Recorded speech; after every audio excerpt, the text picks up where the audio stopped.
Hello friends, welcome back to the video. तो friends, आज की इस वाली वीडियो में हम लोग बनाने वाले हैं ट्रक की चेसिस।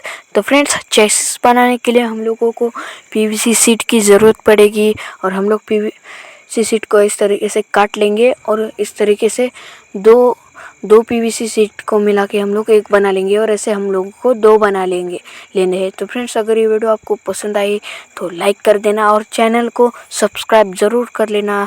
तो फ्रेंड्स, चलिए इसे बना लेते हैं।